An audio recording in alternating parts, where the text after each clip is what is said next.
Pessoal, só queria complementar o seguinte para facilitar o nosso torcedor. Entra aí na internet, pega aí 5 maiores orçamentos do futebol brasileiro hoje. Essa é a nossa meta de onde nós vamos ter que estar, enfim, a partir de 2015. E aí, torcedor vascaíno, beleza? 2 de agosto e o canal Sociedade Malta está aqui no ar para falar sobre as últimas notícias envolvendo o Vasco e tem novidades sobre a SAF.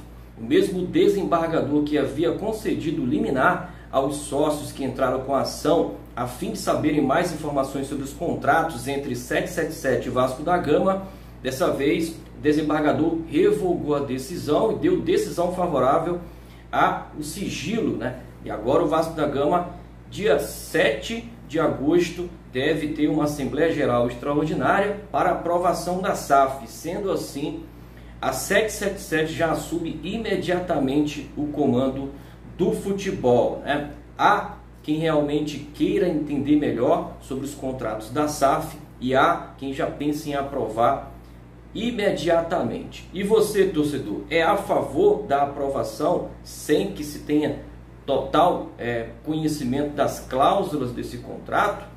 Ou você prefere ser tratado um assunto com cautela e debatido?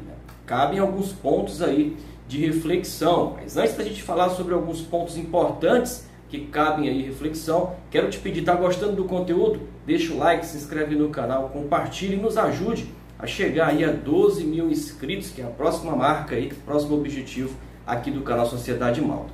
Sobre os pontos que cabem reflexão, é importante que o Vasco tenha aí cláusulas que possam proteger a instituição. Exemplo, e se a 77 declarar falência nos próximos anos?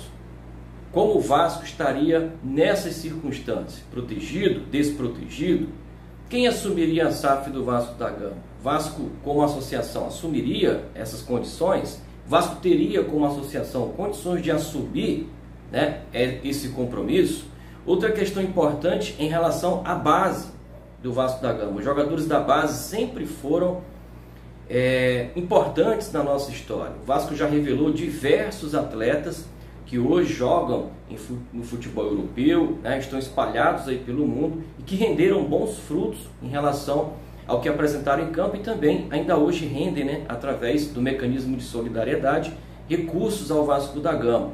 A nossa base serviria para lucros para 777 ou a gente teria ali condições de aproveitar a base e vender melhor esse jogador num futuro? Vasco serviria de barriga de aluguel para clubes europeus, clubes, por exemplo, que fazem parte do grupo da 777? Esse é um ponto que tem que ter cláusula, né, protegendo o Vasco em relação a isso. Outra questão importante está relacionada a São Januário. São Januário, que foi um estádio construído aí pelo seu torcedor, né, investimentos próprios da torcida, uma grande conquista na nossa história. Inclusive hoje o Vasco continua sendo o único clube do Rio a ter estádio e o estádio precisa fazer parte ainda da nossa associação. Eu acredito até que entregar o estádio para 777 pode gerar aí algumas dores de cabeça futuras, né? Mas quero saber o que você pensa a respeito, né? O Vasco da Gama realmente precisa da SAF para continuar tocando o seu futebol ou a gente não precisa da SAF, né, imediatamente? O Vasco só tem como a SAF a única solução para que possa continuar funcionando, ou o Vasco, como instituição, como associação, ainda consegue tocar o seu futebol? Deixa aí nos comentários, deixa aí a sua sugestão, quero saber a sua opinião sobre este tema. A gente vai ficando por aqui, fica na paz, fica com Deus e até mais.